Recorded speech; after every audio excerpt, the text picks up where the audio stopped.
Hi, everybody. Welcome to the dungeon. This is episode 20. I'm really proud to be able to bring this to you. I've been thinking about this a lot. I want to start learning a little bit more about how to put pieces together that are not necessarily stuck together, but do it all within the lampworking so there's no extra stuff that I would have to do afterwards. I'm going to make a bird. I was looking around at my stuff the other day. I found this little bird. And I used to make a lot of these little fantasy birds. They're always different. I mean, how can you make the same twice? So we're going to make one of these little birds today. And then what I'm going to do, make a bird bath or something to then put the bird on top of. This is kind of new territory for me. Let's go ahead and get right into it by making the bird, and then we'll get into making the stand.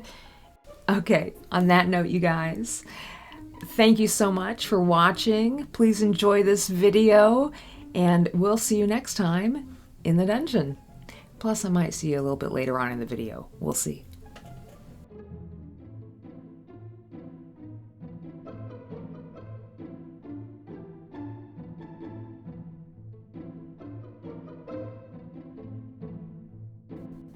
The bird that I'm going to be making today is a blackbird, and I have dipped the end of my mandrel in the bead release, and the bird is actually going to be half on and half off of the end of the mandrel.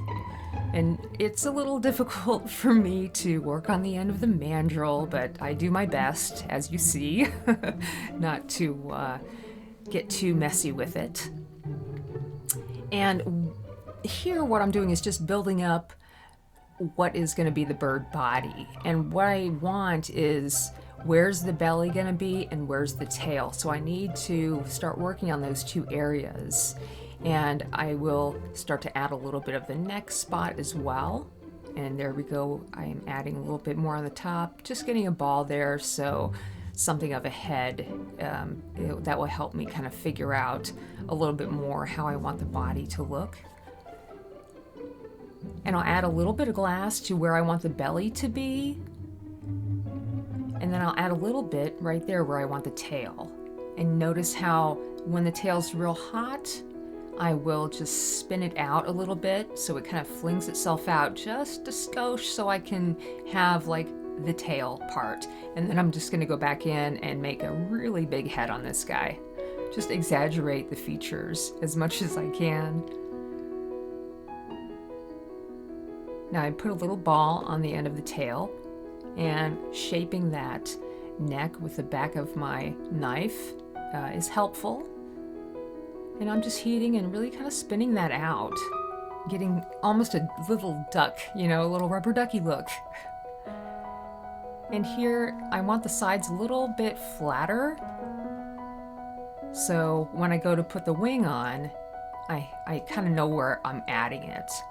So I just pull that wing out, and if you can see, what I do is I'll heat the ball up and I'll flatten it on two sides. And then I'll go in and attach the wing in that manner so, it appears more like a spread out wing than just a bit hanging off the side of the bird. This is a nice lime green. And I'm just going to heat the wings and go in with my knife and do a little bit of shaping. Pressing it down where I want. And I'm going to add a little big white eyeballs. I love the eyes when they're really big. It makes me happy. So I just go in. I kind of added, that was a little schmutty right there, but what can I do? It all works itself out. Just shaping it with the knife and then pressing it down, and then I'll do a final heat right here and really get the white melted into the head. Just making sure the body remains at a certain temperature, and I'm putting little pupils on right now. It's so cute. And I wanted to make sure that the bird wasn't facing straight forward. I wanted to give him a little personality, so he's kind of looking to the side.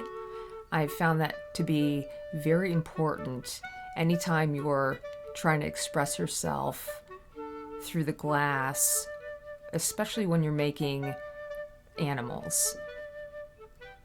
And I put a big blob of the green on. I'm using a lime green. And then I'll go in and pinch the tail out with my tweezers. And, you know, it takes me forever to exactly figure out how I want it to look. So, you know, I'm going through a whole bunch of different like little phases here of how it's going to end up looking. But as we all know, the less moves you do with the glass, the better.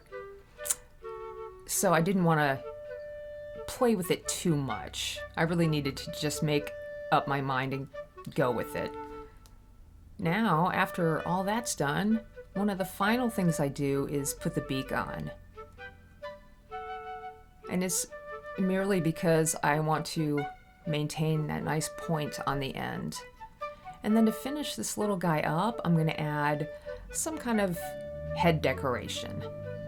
And again, you know, it's almost like I'm sketching here. I'm trying to figure out what I want, how I want it to look. Do I want a bird of paradise look? Do I want something like a Bowery bird's nest? You know, I just wasn't sure. So I am just going ahead and decided, well, might as well be simple here.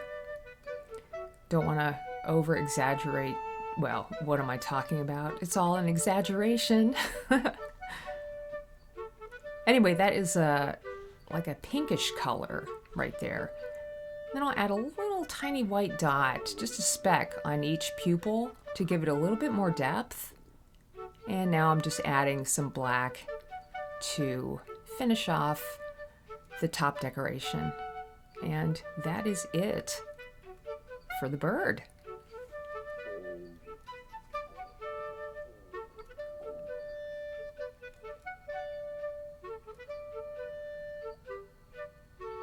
Okay, time to go in the oven.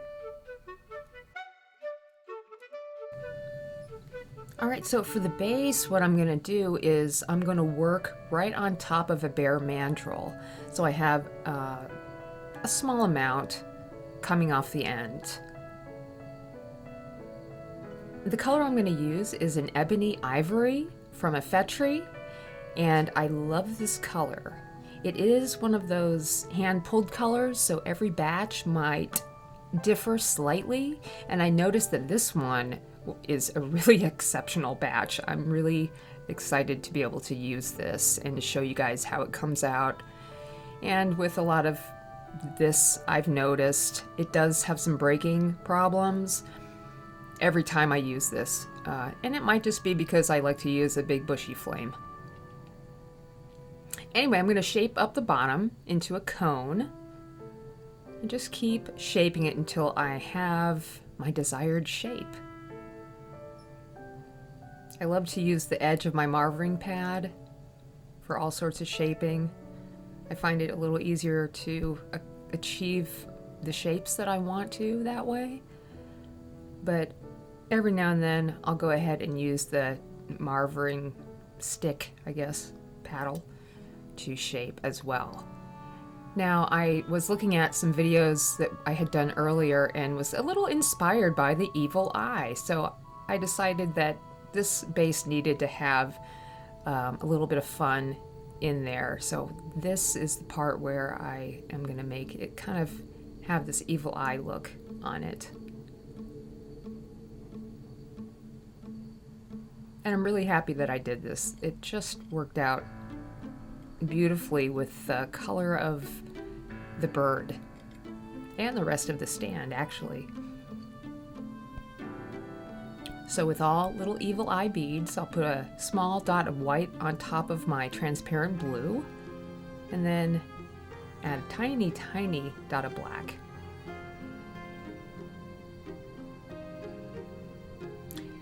And now I'm going to add the rest of my ebony ivory to the top.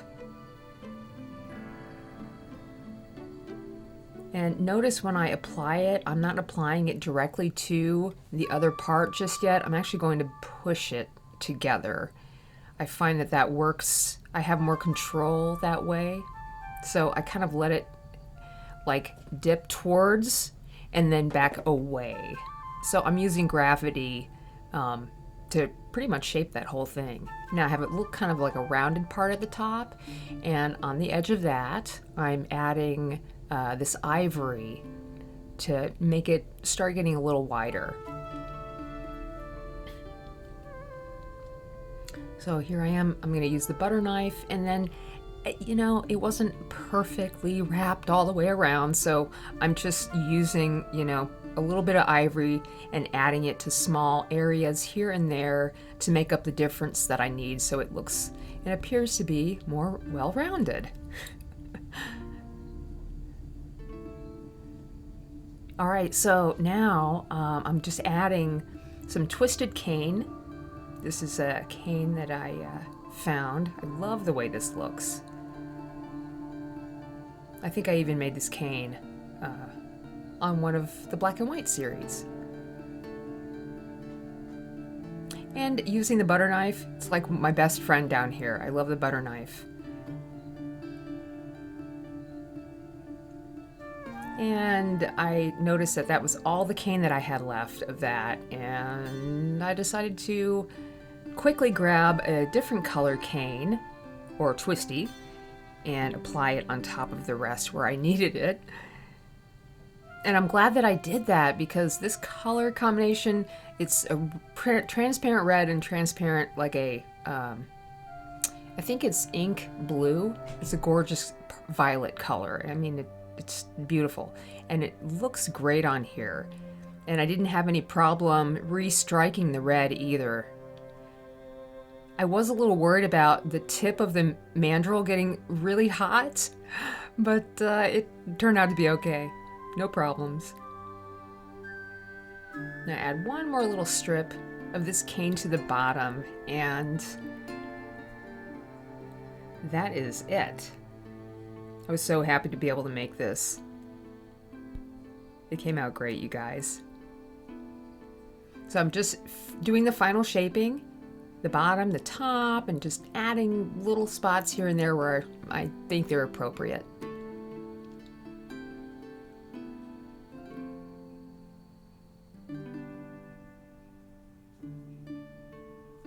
And there we have it, the pedestal.